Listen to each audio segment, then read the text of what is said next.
하나님의 말씀 보겠습니다. 요한복음입니다. 하나님의 말씀 요한복음 6장 60절에서 69절까지 말씀 우리 한 절씩 교독하겠습니다.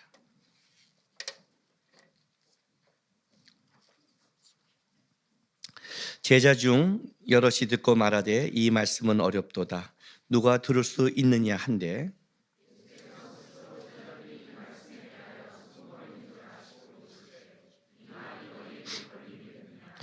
그러면 너희는 인자가 이전에 있던 곳으로 올라가는 것을 본다면 어떻게 하겠느냐?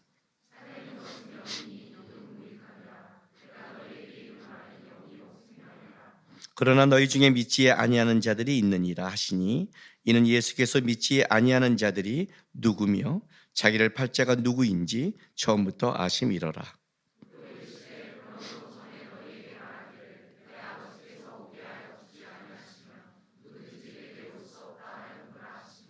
그때부터 그의 제자 중에서 많은 사람이 떠나가고 다시 그와 함께 다니지 아니하더라. 시몬 베드로가 대답하되 주여 영생의 말씀이 주께 있사오니 우리가 누구에게로 가오리이까?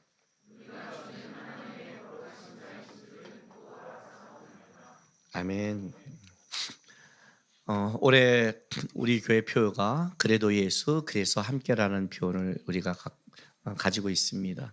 지난주에는 그래도 예수에 대해서 말씀을 나눴고 오늘 본문 제목은 그래서 함께라는 걸로 여러분과 말씀을 좀 나누려고 합니다. 우리가 하나님을 따라가고 하나님을 아는 데 있어서 하나님은 우리에게 어떻게 일하시냐면 여러분 각자에게 나타나서 계시와 어떤 말씀을 주면서 각자를 끌어가는 것은 아닙니다. 물론 우리가 각자 하나님과 교제하지만 하나님의 방법은 1600년 동안 40여 명의 성서 기자를 통해 그들이 하나님께 받은 그들의 말씀을 객관화시킵니다. 이게 객관화라는 겁니다. 그래서 우리가 이렇게 말합니다. 하나님의 계시가 문자에 제약을 받는다. 하나님의 계시가 일로 다 들어가는 겁니다. 그리고 그 계시가 오늘 이 현장 속에 다시 확장되는 겁니다. 말씀의 해석을 통해서. 거기에 가장 중요한 건 우리가 이 말씀을 어떻게 바라보고 믿냐가 중요한 겁니다. 여러분이 각자 받은 계시나 하나님과 관계하는 신앙의 모든 것이 어디에 제약을 받냐면 객관적인 말씀에 제약을 받는 겁니다. 그것이 여러분이 말씀을 듣는 이유고 성경을 묵상하는 이유며 우리가 하나님의 뜻을 물어가고 따라가는 이유입니다. 하나의 문자화 시켰다. 이 말은 무슨 말이냐면 하나님이 우리가 살아가는 시간과 공간 속에 우리가 이해하는 식으로 접근했다는 뜻입니다. 그죠? 우리가 이해하는 합리적인 생각. 합리적이라는 것은 우리는 순서가 맞아야 된다는 거죠. 과거, 현재, 미래. 이렇게 너가 내일 나한테 돈을 꿔갔으니까 오늘 갚아. 이런 것도 안 되잖아요. 그러니까 우리가 순서에 맞는 합리적이라는 이성적 생각과 또 우리가 문자를 읽고 이해할 수 있는 이 구조를 통해 우리한테 얘기하십니다. 그래서 우리는 성경을 볼 때 가장 중요한 게 뭐냐면 하나님의 이거에 대한 문자와 해석을 볼 때 어떤 관점에서 봐야 되냐면 하나님이 강조한 게 뭐고 하나님이 나에게 말하고 싶은 게 뭐냐를 보는데 먼저 초점을 맞춰야 됩니다. 왜냐하면 우리는 우리가 어떤 거를 이해하고 할 때 내가 급하고 내가 필요한 쪽으로 그거를 끄집어오는 속성이 있습니다. 그러니까 그 잘못된 이해와 해석을 하게 해놓고 나서 하나님이 왜 그래라고 오해하는 겁니다. 그게 바로 강조점이라는 겁니다. 그러니까 문자를 볼 때 굉장히 중요한 겁니다. 그래서 우리가 뭘 봐요? 주어, 동사, 목적 이런 거 찾아가죠. 베란강 국어 시간이 됐습니다. 그렇죠? 예. 이제 그런 걸 볼 때 또 하나 우리가 보는 게 뭐냐면 접속사라는 것을 잘 봐야 되는 겁니다. 접속사. 왜냐하면 그거에 대한 그 강조점에 따른 이해가 다르기 때문에 그렇습니다. 제가 신앙생활하면서 이제 오래 하나님께 열심히 하다 보면 하나님 앞에 이런 게 있잖아요. 자기 안에 하나님을 간구하고 나갈 때 하나님의 말씀을 붙잡고 나갈 때 하나님에 대해서 말씀이 이렇잖아요 하고 하나님과 얘기하는 게 있잖아요. 저도 이제 신앙생활하면서 우리가 이제 들은 많은 얘기들, 조지 밀러가 5만 번 이상 기도응답을 받았다. 어떻게 받았냐? 비법이 그런 기도 제목이 있을 때 그냥 간절한 감정적 간구가 아니라 하나님의 말씀을 찾았고 말씀에 나오는 걸 붙잡고 주의 말씀이 이러니 하나님 이렇지 않습니까? 그리고 하나님 응답하셨다. 그러니까 저도 이제 그런 걸 보면 어떻게 되죠? 비법을 알았으니 찾는 거죠, 그죠? 저에게 청년 때 가장 큰 간구 중에 하나는 뭐였냐면 크게 두 가지였습니다. 하나는 가족 구원이었습니다. 그리고 또 하나는 뭐예요? 그 끔찍한 빚, 끔찍한 가난, 그 끔찍한 속에 하나님 좀 풀어주십시오. 이 두 가지가 나한테는 가장 컸죠. 그러다가 이제 기도하는데 하나님의 그 내가 보이는 상황 속의 응답은 보이지 않고 본인의 구원은 기도를 30년이 했는데도 드러나지 않고 그리고 내가 하나님 앞에 그렇게 열심과 특심을 다해 일했다고 생각했는데 나의 집에 가난과 어려움은 더 최악으로 떨어져 가고 있고 이렇게 떨어지니까 이제 기도하다 보니까 그냥 이제 하나님을 좀 따질 때가 오잖아요. 저도 따졌죠. 어떻게 해요? 사도행전 16장 31절, 마태복음 6장 33절 말씀을 갖고 일단 따지기 시작했어요. 자, 마태복음 6장 33절 보세요. 듣고 보고 배운 건 있으니까 우리가 너무나 잘 아는 말씀이죠. 그런즉 너희는 먼저 그의 나라와 그의 의를 구하라. 그러면 이 모든 걸 너에게 더하시리라. 그잖아요. 하나님, 내가 그의 나라와 그의 의를 구했잖아요. 왜 이렇게 당당했냐면 저는 청년 때 열심히 특심이었던 사람이에요. 열심히 특심이었어요. 고3 때 부모님이 사라지시고 나서 1년을 이렇게 냄비에다가 밥솥 냄비에다가 물을 넣어서 곰표 밀가루를 사다가 반죽을 해서 수제비를 넣고 간을 맞추기 위해 우리 김치 담그는 굵은 소금, 그 집에 그거밖에 없었어. 맛소금도 아니고 그걸 넣어서 짠맛을 내서 그것만 하루에 한 끼 먹었죠. 그때 중3인 내 동생은 학비도 없고 차비도 없어서 학교를 걸어왔다 오면서 점심때 밖에 나가 수돗물을 배를 채웠고 집에 오면서 힘이 없어 중간에 주저앉았어요. 그러면서 집에 와서 그 한 끼의 수제비를 먹고 버티고 그 다음날 굶고 학교를 다닌 1년을 그렇게 다녔어요. 차비가 있으면 동생 등록금을 내야 돼서 차비를 아꼈고 나는 차비를 아꼈기 때문에 2시간을 교회를 걸어와서 예배를 하고 봉사를 했어요. 이 정도면 그의 나라와 그의 일을 위해 애쓴 사람 아니에요? 이 정도면 아침 8시부터 저녁 10시까지 봉사했어요. 굶고도. 주일날 참 좋았어요. 점심을 먹을 수 있었고 저녁을 먹을 수 있어서. 봉사하면 그렇게 봉사했어요. 열심히 특심 아니에요? 근데 어떻게 우리 집은 빚을 더 져요? 어떻게 최악으로 치어요? 열이 받잖아요. 먼저 그의 나라와 그의 구원을 했는데 이 모든 것은 어디 있어요? 했더니 하나님께서 다시 이렇게 읽어주시는 거예요. 접속사는 강조점이 있죠. 너는 먼저 그의 나라와 그의 일을 구하라. 그러면 이 모든 것을 더해준댔잖아요 했더니 주님은 이렇게 저한테 읽어줬어요. 먼저 그의 나라와 그의 일을 제대로 구해. 그러면 더해줄게. 강조점이 다른 거예요. 내가 구했다는 것, 내가 바라본 게 과연 그의 나라였는가 아니면 이 모든 것을 향한 그걸 갖고 싶은 하나님 앞에 투자였는가 달라지죠. 가족권에서 그렇게 기도했는데 안 되니까 사도행전 16장 31절 갖고 왔어요. 그러니까 알고 배우면 우리는 그 깨닫고 배운 것이 하나님 앞에 신앙이 깊어지는 게 아니라 머리만 자라서 따지는 데만 커지는 거예요. 다 성경이 이렇다며 이렇게 저도 했죠. 이르되 주 예수를 믿으라. 그리하면 너와 내 집을 구원을 받으리라. 주 예수를 이렇게 믿었고 이렇게 걸어와서 믿고 예배하고 믿었는데 언제 구원해줘요? 그랬더니 주님은 어떻게 강조를 했다고요? 주 예수를 믿어라. 제대로 믿어 이 새끼야. 그리하면 구원해줄게. 강조점이 다르죠. 우리가 어떤 성경을 볼 때 하나님이 강조하는 거 싶은 것과 내가 강조하는 게 다른 거예요. 먼저 내가 급한 거 내가 원하는 걸 중요한 게 아니라 도대체 하나님이 요구한 게 뭔지를 먼저 집중하지 않으면 우리는 하나님의 뜻과 은혜도 보이지 않아요. 실제 안 보이게 돼 있어요. 접수사는 그런 거예요. 그래도 예수 강조점이 어디 있어요? 뒤에 있죠. 왜? 그래도라는 것은 일단 앞에 무엇이 있어도라는 상관없이 그것이 내가 힘들고 어려워도 나는 이거다라는 강조잖아요. 그죠? 남자가 막 꼬셔요. 그래 좋아, 선물도 주고 너무 마음에 들어. 그래도 싫어. 이렇게 될 수 있고. 그잖아요. 그래도가 D가 중요하잖아요. 막 남자가 뭐 그래요. 결혼하는데 키도 작아요. 고등학교 졸업하지 않았어요. 그리고 문제도 있는 것 같아요. 가난해요. 근데 이렇게 말하는 거죠. 키도 작고 그런데 난 그래도 저 남자랑 해. 예. 우리 아내가 그렇게 했으니까요. 내가 키 작고 고등학교밖에 졸업 못했지만 그래도 김남국과 살면 절대 하나님 떠나지 않을 것 같고, 김남국이 교회 봉사한 걸 보니까 빠릿빠릿한 걸 보면 저 사람은 아내를 위해 리아가를 끌겠다. 자기를 책임져 주겠다. 그래도 이렇게. 그러니까 앞에 어떤 내용이 중요한 게 아니에요. 강조점이 뒤에 있는 거죠. 그래도 예수는. 그래서 함께는 뭘까요? 강조점이 앞에 있죠.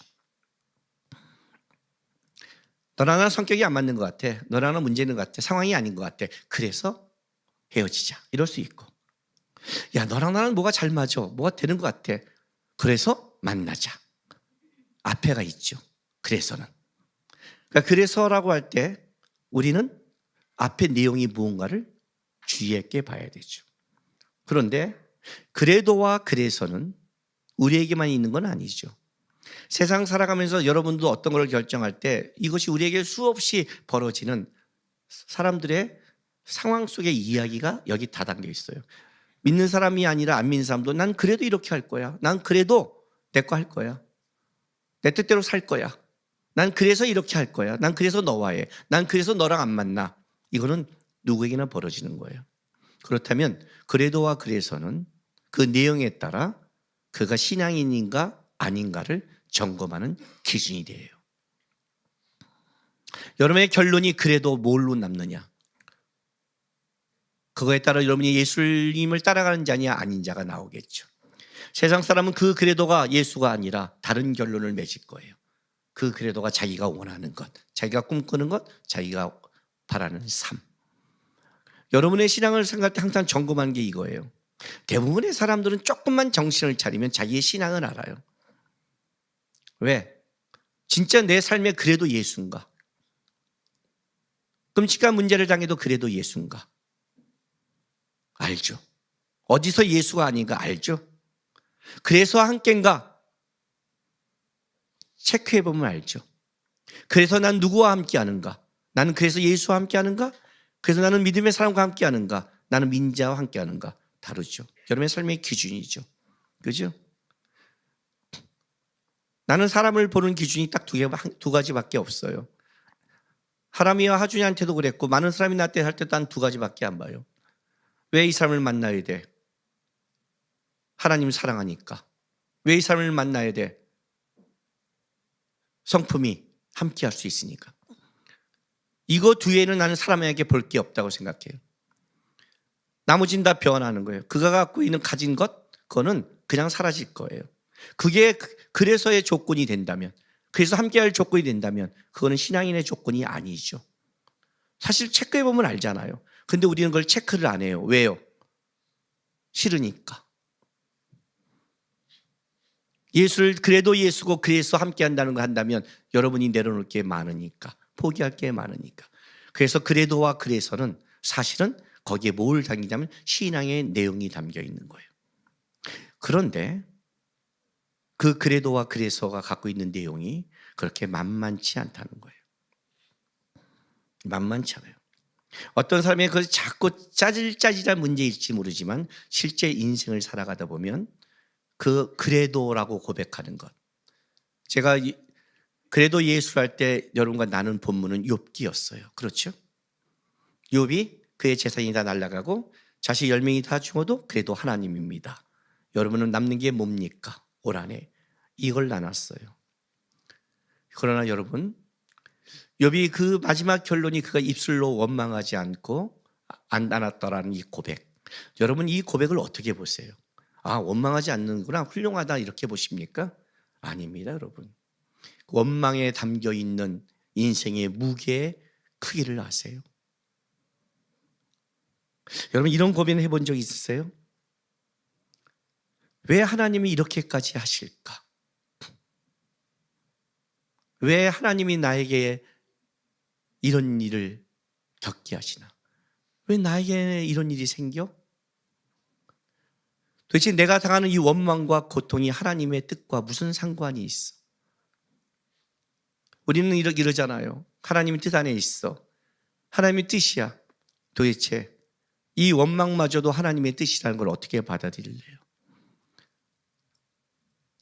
저는 지난주 일주일 동안 이 문제에 많이 고민하기 시작했어요. 지난주 일주일 동안 우리 교회는 슬픈 일을 당했어요. 그걸 어떻게 이해를 해요? 어떻게 설명을 할 수 있을까요? 왜 이런 일이 벌어져야 되는데? 그래도 예수 때문에? 왜 이런 일을 내가 겪어야 되는데? 그런 일을 겪는 게 도대체 하나님의 뜻과 무슨 깊이가 있어? 욥기를 보면 알 수가 없는 거예요. 몰라요. 입을 다물더라. 원망하지 않고 그 원망이 갖고 있는 넓이와 크기가 얼마나 대단해요. 쉽지 않죠. 그런 인생의 말도 안 되는 이 질문 앞에서 그래도 예수고, 그래서 함께라는 이 말을 한다는 것은 이거는 쉬운 고백이 아닌 거예요. 그럼에도 불구하고 우리는 하나님의 말씀을 찾아가야 되고, 왜 예수인가를 싸워야 되는, 왜 그래도 예수여야 되고, 왜 그래서 함께해야 된다는 이 문제 앞에 우리는 고민해야 돼요. 한 가지 분명한 건 이거예요. 이 문제가 과연 우리가 이해할 수 있는 문제인가요? 오늘 우리가 읽은 본문이 그 문제에 대해서 우리가 하나를 제시해 줘요. 요한복음 6장. 예수님께서 쭉 앞에 6장에 생명의 떡에 대해서 말씀을 전하고 나서 6장 60절부터 61절에 이렇게 말을 해요. 제자 중 여럿이 듣고 말하되 이 말씀은 어렵도다. 누가 들을 수 있느냐 한데 예수께서 스스로 제자들에게 이 말씀에 대하여 수근거리신 줄 알고 이르시되 이 말이 너희에게 걸림이 되느냐라고 시작하는 거예요. 자, 지금부터 내가 여러분에게 전한 말씀은 이런 거예요. 내가 이해하지 못하는 말씀을 여러분에게 전해야 돼요. 설교하는 자가 이해하지 못한 걸 전하니 여러분 얼마나 좀 당황하겠어요, 그죠? 그런데 혹시 내가 이해하고 전해도 여러분이 이해할 머리는 없어요, 또. 이해한다고 생각하지 마세요. 이해하는 척하지. 근데 그럼 왜 전하세요? 목사님도 이해 못하고 이해하지 못하는데 성경에 써 있으니까 전해요. 왜냐하면 오늘 예수님께서 거기 있는 그 시대를 살아가는 사람한테 말씀을 전했어요. 여러분 누가 전해요? 알파와 오메가 되시고 모든 걸 이해하시는 예수님이 직접 전했는데 반응이 뭔지 알아요? 이 말씀이 어렵도다. 누가 들을 수 있으리라. 아니 모든 걸 이해하신 분이 전했는데도 어렵다는데 이해하지 못하는 내가 전하는데 여러분이 이해하겠어요? 더 나가서 66절 보세요. 그때부터 그의 제자 중에서 많은 사람이 떠나가고 다시 그와 함께 다지지 않더라. 내가 오늘 말씀을 전할수록 여러분 끝나고 교회가 다 떠날 것 같아요. 예수님이 전했는데 다 떠나가 버렸어요. 얼마나 어려웠으면. 지금 내가 말씀을 전하는 게 얼마나 어려운 줄 아세요? 여러분이 이해를 한다고요? 여러분이 납득을 해야 된다고요? 그리고 예수를 믿는다고요? 뻥이에요. 그거는 교만이고 그렇게 믿는 자는 예수를 깊게 못 만나게 돼 있어요. 여러분이 어떤 사람을 만나 교제할 때 그 사람을 다 알아서 교제해요? 그 사람을 이해해서 교제해요? 여러분이 어떤 직업과 어떤 길을 갈 때 그걸 100% 알고 가고 다 알아서 갔어요? 자기 인생길 조금도 모르면서 가면서 왜 하나님에 대해서는 모든 걸 알아야 되고 알 수 있다고 착각을 해요? 우리는 시간과 공간 안에 묶여 있는 자인데 조금만 상식적으로 생각하면 우리가 얼마나 부족한 걸 다 알고 있는데 근데 이해의 가치가 얼마나 약한 걸 알고 있으면서 우리는 하나님에 대해서는 꼭 이해하려고 그래요. 이해하려면 떠나가게 돼 있어요. 왜? 하나님의 섭리가 이해할 수 없어요. 내가 여러분이 말했잖아요. 이 질문에 어떻게 대답하실래요? 우리는 이 시대를 살아가요. 이 시대 속에 왜 우리가 하나님이 이런 일을 겪게 하실까요? 왜 우리는 대한민국에 태어나고 지금 이 시대의 탄핵과 이런 어려움과 정치적과 어려움 속을 왜 겪게 하실까요?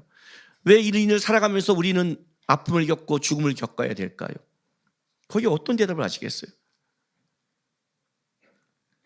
우리 교회가 준행교회가 하나님께서 개척한 온 이후에 어린아이가 천국 간 건 두 번째였어요. 첫 번째는 17개월짜리 된 애가 성도 60명이었을 때 포도를 먹다 목에 걸려서 저 하늘 날아갔어요. 그 장례 예배를 제가 집도할 때 무슨 말을 할 수 있을까요? 거기에 하나님의 뜻을 내가 뭐라고 말할 수 있을까요? 왜 이 사건이 우리 전도사님의 가정에 왜 생겼을까? 제가 무슨 말을 해야 될까요? 이해한다고요? 어떻게 이해하고 가요? 나는 좀 공부 좀 한다고 똑똑한 놈들이 아는 척한 때가 욕했어요. 속으로 지금 제가요.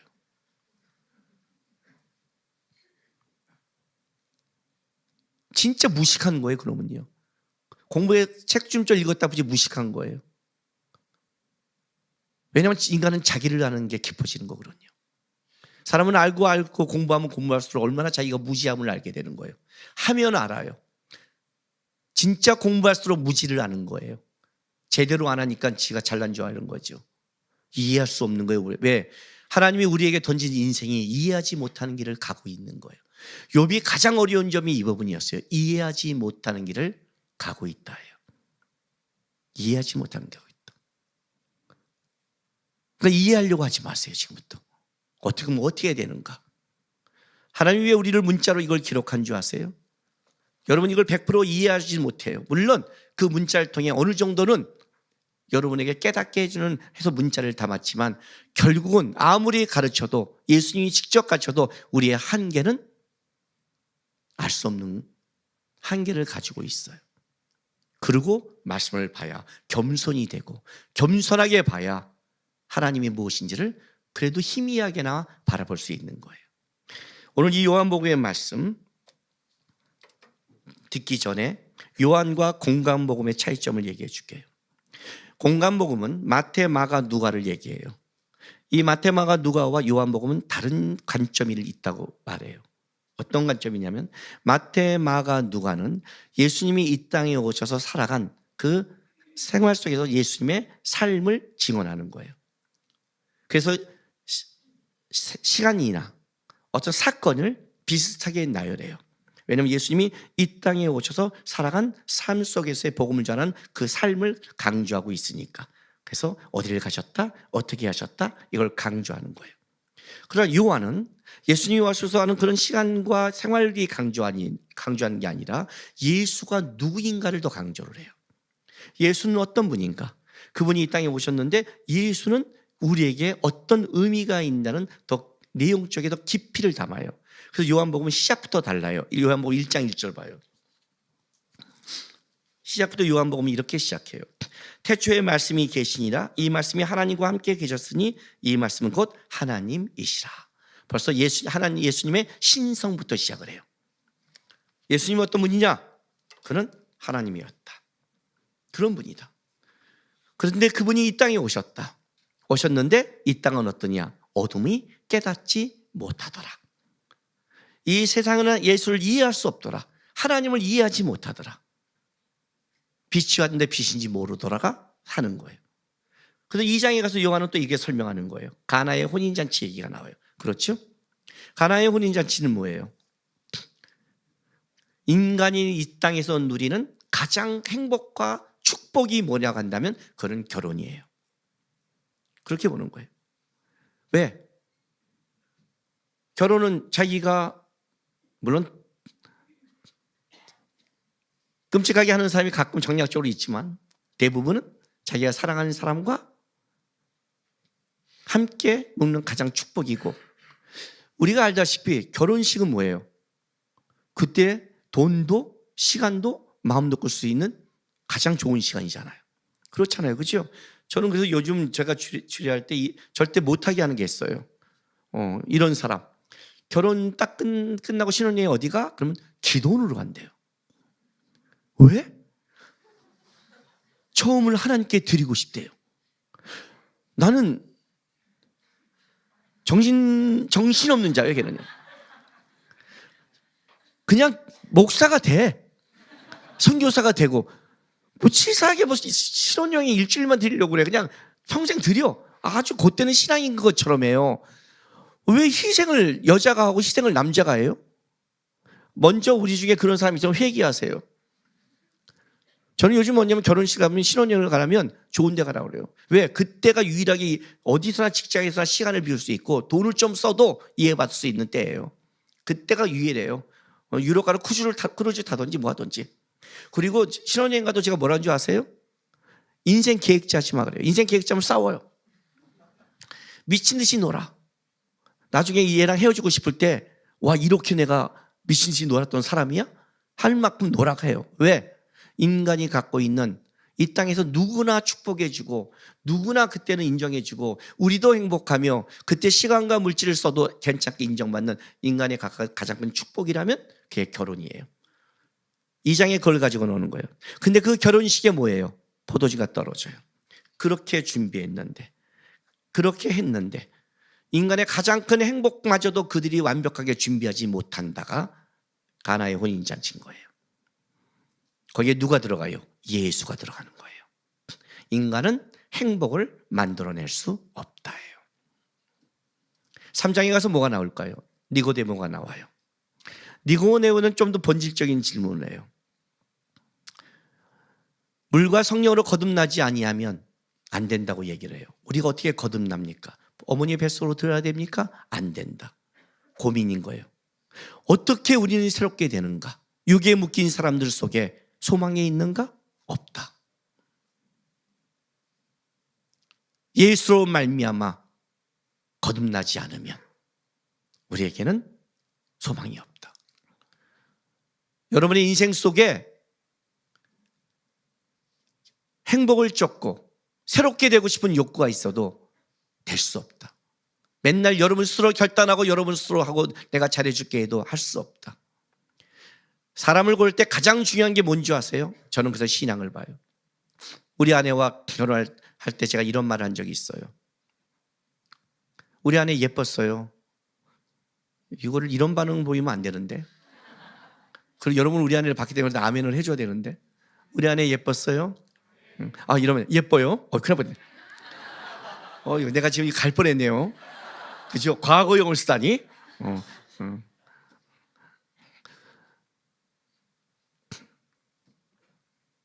예쁘지? 그랬더니 우리한테 자기가 예쁜 줄 알아요. 또 예쁜 사람은 또 지가 예쁜 줄 알고 똑똑한 놈은 지가 똑똑한 줄 알아요. 그래서 제가 이 말했어요. 내가 당신을 사랑할 수 있는 유일한 유효 시간은 10년이야 그랬어요. 나는 한 남자가 여자를 10년 이상 사랑할 수 없다고 보는 사람이에요. 20대를 넘으면 어떻게 사랑을 해요? 남자가 좋아하는 여자 나이 20대인데 30대 남자, 40대 남자, 50대 남자, 60대 남자, 70대 남자가 좋아하는 모든 여자는 20대라는데 배랑아 왜 청년 2부부터 벌써 확 힘들죠? 드리면 벌써 꿈이 사라졌죠? 여러분의 사랑으로 누구를 사랑할 수 있다고 생각하세요? 그런 교만을? 저는 없다고 생각해요. 없다고 생각해요. 우리 아내한테 이런 말을 했어요. 평생 하나님 사랑했으면 좋겠다고. 나도 하나님 사랑하겠다고. 우리가 서로 하나님을 사랑하게 되면 그 사랑 안에서 깊어진다고 나는 믿는다고. 우리의 사랑의 한계는 10년 이상을 안 갈 거라고 했어요. 우리 안에 뭐 어떻게 새롭게 되는데 내가 노력으로? 아니요. 거듭남은 예수가 와야 돼요. 그게 바로 3장 얘기예요. 4장에 가면 뭐가 나와요? 사마리아 여인 수가성이 나와요. 아주 재밌는 장면이에요. 난 12시에 물을 들어왔는데 예수가 만나요. 그리고 묻는 거예요.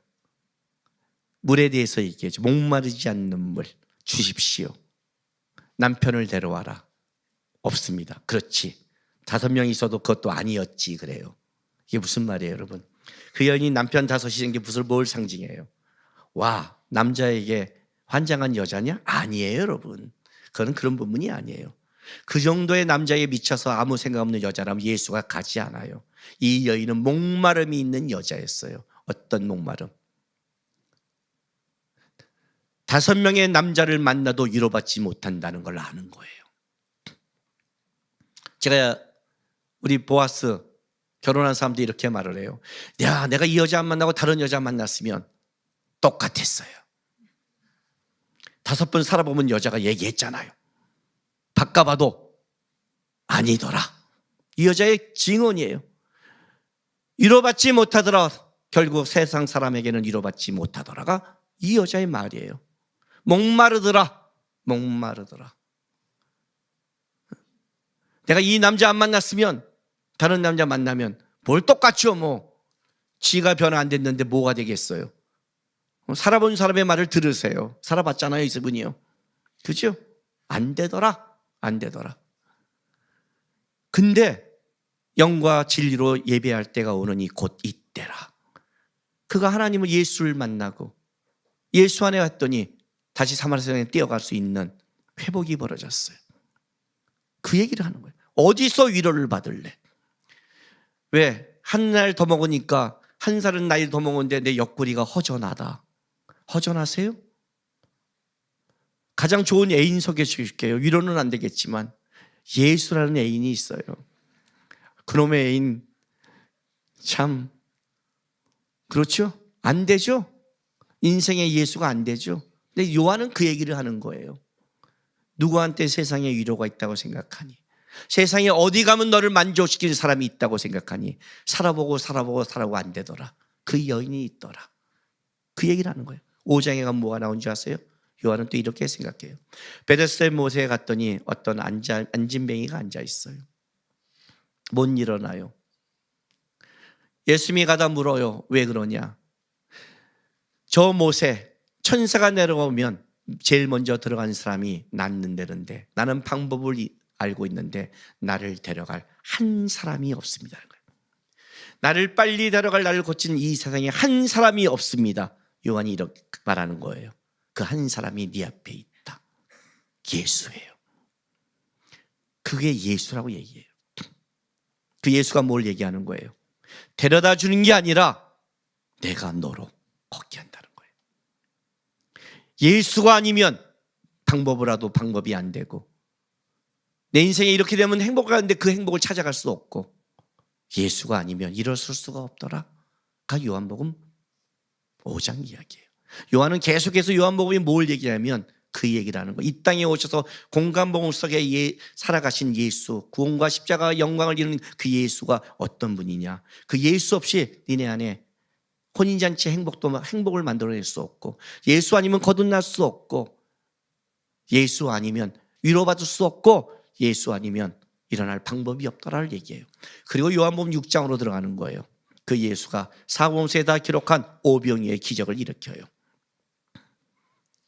그가 진짜 생명의 떡임을 가르쳐줘요. 그리고 나서 요한복음은 무리를 걸어오신 장면을 간단하게 언급해요. 왜? 그 다음을 말하고 싶었어. 그 무리를 걷는 것은 제자에게 나타나는 복음서에는 공간복음은 자세히 말했지만 요한은 그 뒷 얘기를 하고 싶은 거예요. 그를 건너갔을 때 어떤 일이 있는가. 그게 요한복음 6장 22절부터 59절 말씀이에요. 25절 27절 읽어볼까요? 바다 건너편에서 만나 랍비여 언제 여기까지 오셨나이까 하니 예수께서 대답하여 이르시되 내가 진실로 너에게 이르노니 너희가 나를 찾은 것은 표적을 본 까닭이 아니요 떡을 먹고 배부른 까닭이로다. 썩을 양식을 위하여 일하지 말고 영생하도록 있는 양식을 위하여 하라. 이 양식은 인자가 너희에게 주리니 인자는 아버지 하나님께 인치신 자리라. 무슨 말이냐면 오병이어를 기록한 것은 어떤 의미가 담겨있냐를 요한은 이렇게 말해요. 생명의 떡이 예수다. 그래서 설명하고 싶은데 그 오병이어의 기적을 맛본 사람들은 생명의 떡인 예수가 아니라 세상적인 떡을 주는 예수로 보는 거죠. 그걸 맛보고 이 예수를 따라가면 내가 복을 받겠구나 하고 따라온 거예요. 너희가 본 것은 뭐예요? 표적을 본 것은 세상적이라는 거예요. 그 얘기를 지금 시작하는 거예요. 이 떡의 의미가 뭔가? 그걸 설명하는 거예요. 지금도 이걸 쭉 설명해요. 이 설명한 이 부분은 딱 두 가지가 강조가 돼요. 첫 번째 단어는 생명이라는 게 강조가 돼요.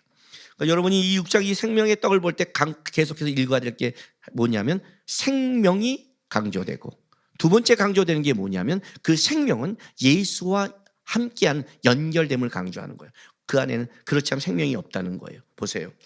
33절부터 읽어줄게요. 하늘의 떡은, 하나님의 떡은 하늘에서 내려 세상에 생명을 주는 것이라. 그죠? 생명을 주는 것이죠. 그들이 이르되 주여 이 떡을 항상 우리에게 주소서. 예수께서 이르시되 나는 생명의 떡이니 내게 오는 자는 결코 줄이지 아니할 터요 나를 믿는 자는 영원히 목마르지 아니하리라. 나는 생명의 떡이니. 그렇죠. 자, 40절. 내 아버지의 뜻은 아버지를 보고 믿는 자마다 영생을 얻는 이것이니 마지막 날에 내가 이를 다시 살리라 하시라. 나를 믿는 자, 영생, 생명. 41절에 뭐래요? 자기가 하늘에서 내려온 떡이라 하므로 사람들이 이제부터 혼란이 오기 시작하는 거예요. 47절 보세요. 진실로 진실로 너희에게 이르노니 믿는 자는 영생을 가졌나니 내가 곧 생명의 떡이니라. 계속해서 강조하는 거예요. 내가 생명의 떡이니라. 50절, 51절. 이는 하늘에서 내려온 떡이니 사람으로 하여금 먹고 죽지 아니하게 하는 것이니라. 나는 하늘에서 내려온 살아있는 떡이니 사람이 이 떡을 먹으면 영생하리라. 내가 줄 떡은 곧 세상의 생명으로 내 살이나. 이제부터 어렵기 시작해요. 내가 생명의 떡이고 예수와 연결된 걸 알았는데 예수님이 뭐라고 했냐면 내가 생명의 떡인데 내 살을 먹어야 된다는 거예요. 어려워졌죠. 그렇죠. 이제 어려워져요. 사람들 순간 먹으라고? 이렇게 된 거죠. 초대교회 기독교인들이 진짜 살을 먹는다는 오해가 번진 것처럼 이해할 수 없는 거죠. 드디어. 그리고 53절부터 59절까지 쭉 읽어줄게. 들어보세요. 예수께서 이르시되 내가 진실로 진실로 너에게 이르노니 인자의 살을 먹지 아니하고 인자의 피를 마시지 아니하면 너희 속에 생명이 없느니라. 내 살을 먹고 내 피를 마신 자는 영생을 가졌고 마지막 날에 내가 그를 다시 살리리니 내 살은 참된 양식이요 내 피는 참된 음료로라. 내 살을 먹고 내 피를 마신 자는 내 안에 거하고 나도 그 안에 거하니 살아계신 아버지께서 나를 보내시면 내가 아버지로 말미암아 사는 것 같이 나를 먹는 그 사람도 나로 말미암아 살리라. 이것이 하늘에서 내려온 떡이니 조상들이 먹고도 죽은 그것과 같이 아니하여 이 떡을 먹는 자는 영원히 살리라. 이 말씀을 예수께서 가버나움 회당에서 가실 때 하셨느니라. 강조되는 게 내 살을 먹고 내 피를 마시는 자 그는 살린다. 내 살은 참된 양식이요 내 피는 참된 피라는 이게 계속 강조되는 거예요. 내 살을 먹고 내 피를 마셔라. 이해되세요? 그 결론이 이거라는 거예요. 60절에 제자 중 여럿이 듣고 말하되 이 말씀이 어렵도다 누가 들을 수 있느냐 한데 예수께서 스스로 제자들에게 이 말씀에 대해서 숨은 것을 아시고 이 말이 너에게 걸림이 되느냐. 이 말이 걸림이 되느냐. 어렵죠. 그렇죠? 왜? 63절 보세요. 62절 63절 이렇게 말씀하세요. 그러면 너희는 인자가 이전에 있던 곳으로 올라가는 걸 본다면 어떻게 하겠느냐. 살리는 것은 영이니 육은 무익하니라. 내가 너에게 이른 말은 영이요 생명이라. 이게 무슨 말이에요? 자, 그러면 내가 승천한 걸 보면 너희가 믿겠니? 이렇게 된 거예요. 우리 시대에 그런 말 하는 사람 있잖아요. 하나님이 살아계시면 나에게 이거 보여주면 도마처럼 내가 만지면 믿겠니? 진짜 믿을까요? 여러분이 주려준 기도 제목 응답해주면 믿을까요? 진짜 그럴 것 같니? 살리는 건 영인데 육은 무익하대요. 다른 말로 할까요?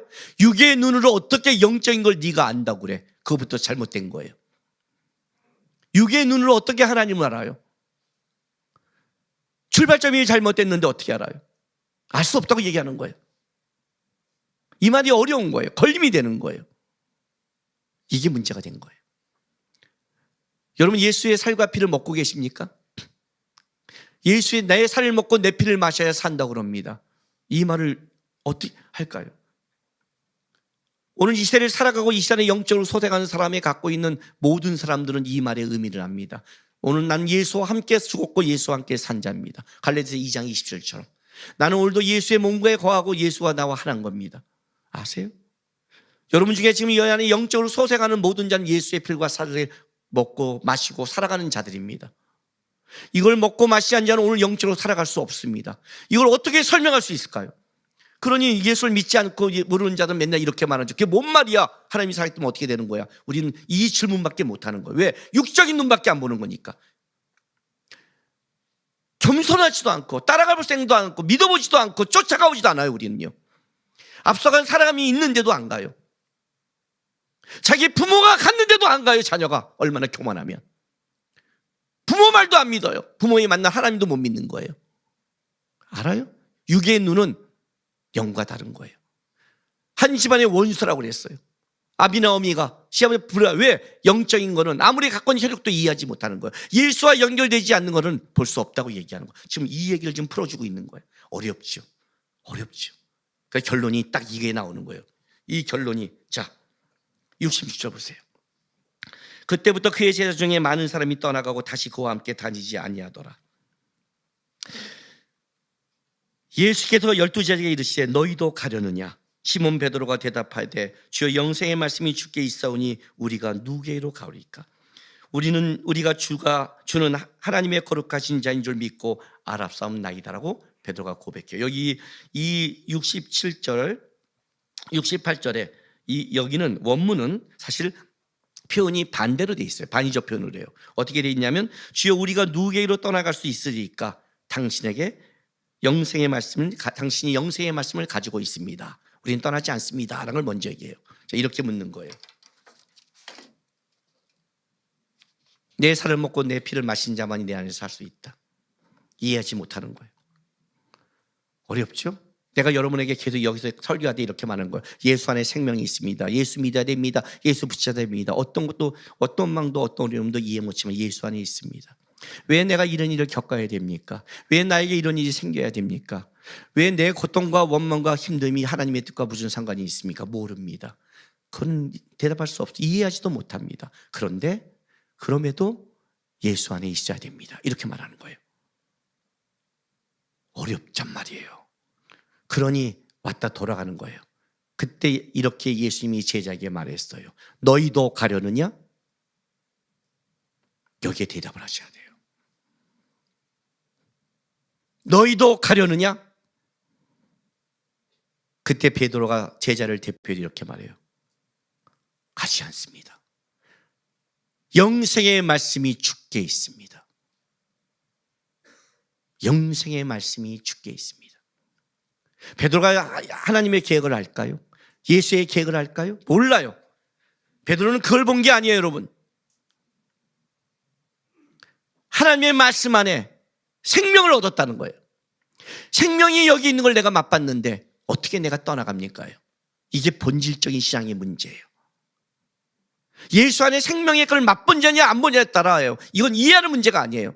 이해를 하지 못했다면, 내가 이해가 안 된다면 그는 이런 겸손을 가져야 돼요. 어떤 겸손? 주님, 나를 저기 넣어줄 한 사람이 없습니다. 난 모르겠습니다. 나는 물을 길러 왔는데 나는 위로를 받지 못합니다. 나에게 그걸 알려주는 한 사람이 없습니다. 어떻게 거듭나야 됩니까? 나는 거듭남을 모릅니다. 혼인잔치에 물이 떨어졌는데 나는 내 행복을 만들 자격도 없습니다. 이 겸손함이 있어야 되는 거예요. 신앙은요. 그 빈자리 겸손함이 뭘 만들었냐면 하나님의 자리가 되는데 우리는 하나님의 앉을 자리가 내 안에 없어요. 왜? 내가 이해 못하니까. 내가 인생의 길이 아니니까. 다 자기 걸로 채웠으니까. 자기 걸로 다 채워놓고 누가 들어가요? 아니, 이거는 예수님의 문제가 아니에요. 남자와 여자가 교제를 해도 자기 걸로 꽉 찬 사람한테는 어떤 사람도 들어갈 틈이 없어요. 누군가 함께 하려면 함께 할 자리가 있어야 되는 거예요. 함께 할 자리. 함께 할 자리가 없는 자와 누가 함께 갈 수 있겠어요? 인생에서. 얼마나 교만하면 예수가 들어갈 자리가 없는 거예요. 다 떠나요. 묻는 거예요. 너희도 가라냐? 아니라는 거예요. 베드로는요. 내가 이해하지 못해도 한 가지는 압니다. 거기 안에 생명이 있는 걸 압니다. 다른 말로 할게요. 그래서와 그래도와 그래서는 신앙 고백인 거예요.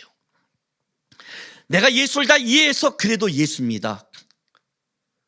예수가 있으니까 그래서 함께합니다는 내 논리와 사고가 아니라 이거는 하나님을 만난 자의 고백인 거예요. 내가 인생에 왜 이런 일을 당한지 모르겠습니다. 왜 이런 일이 나에게 벌어진지는 모르겠습니다. 왜 내가 이걸 겪어야 하고 왜 내가 이걸 하나님께 고백해야 됩니까? 왜 나에게는 아픔을 주십니까? 도대체 내가 당하는 고통과 아픔과 눈물이 나중에 하나님 나라에 무엇이 연결되어 있습니까? 하나님의 뜻이라지만 그 하나님의 뜻은 무엇입니까? 나는 모릅니다. 그런데 나는 그래도 예수입니다. 떠날 수 없습니다. 고백이지, 주님을 만난 자를 아는 자의 고백이지 모든 걸 이해한 자의 대답이 아니라는 거예요. 그래서 이 그래도가 분명해야 그래서가 나오는 거예요. 그래서 저는 함께합니다. 누구와? 예수와. 누구와? 영생의 말씀과. 누구와? 하나님이 붙여진 사람들과. 그래도 예수가 분명해야 그래서가 나타난 겁니다. 그래도 예수가 분명하지 않으면 그래서 저는 세상 사람과 함께합니다. 그래서 나는 내 인생의 미래와 함께합니다. 그래서 나는 내가 원하는 것을 추구하는 것과 함께합니다. 그래서가 바뀌게 돼 있어요. 여러분의 그래도와 그래서는 도대체 무엇입니까? 제가 이 주제를 오래 잡았을 때 작년에 우리 작년부 수련의 표였습니다. 그 표를 갖고 묵상할 때 저는 이 묵상 중에 그냥 그래 모든 일에 그래도 예수지, 그래서 우리가 함께하고 좋지, 이런 가볍게 이 문제를 받아들이지 않았습니다.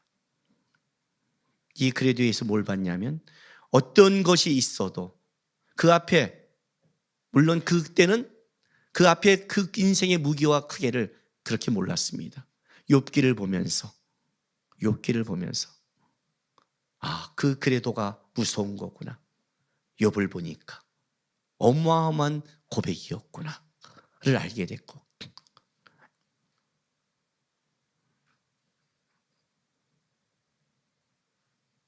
우리 교회 그 7살짜리 아기가 하늘나라 갈 때 그때도 그래도 예수를 고백하는 이 고백이 뭔가, 어떤 것인가.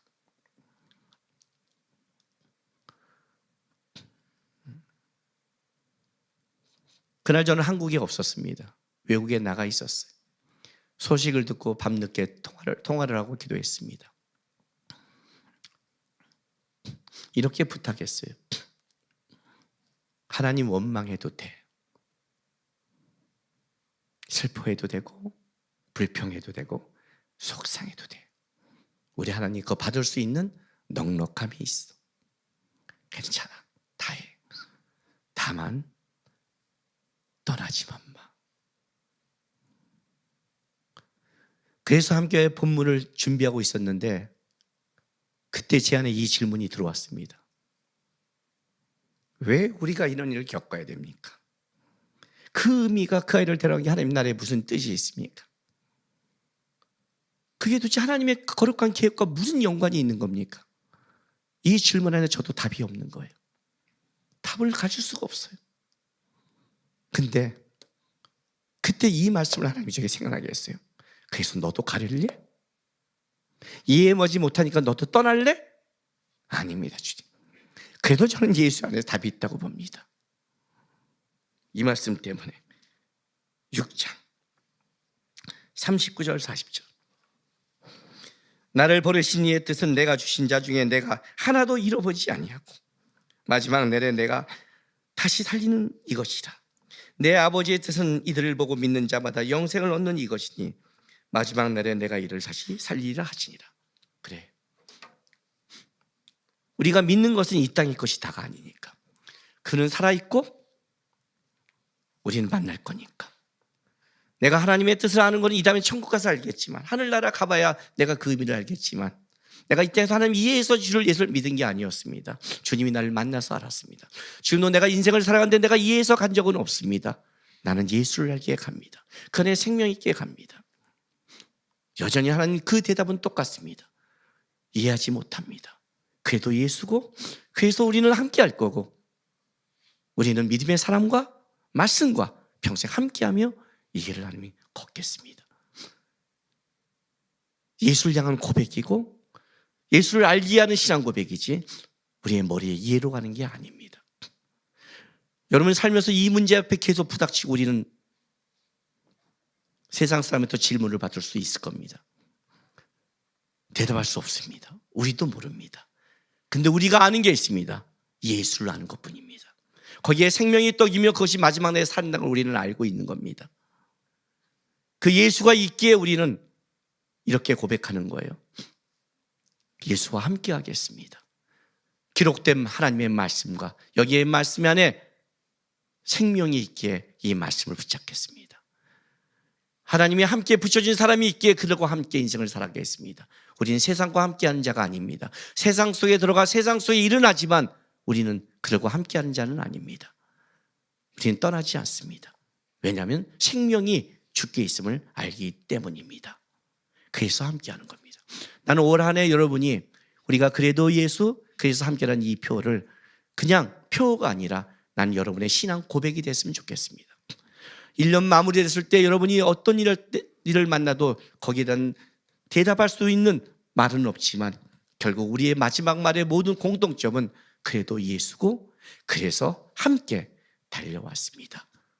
이 고백을 하고 끝까지 주님 앞에 떠나지 않고 달려가는 성도가 되길 주의 이름으로 바랍니다. 기도하겠습니다.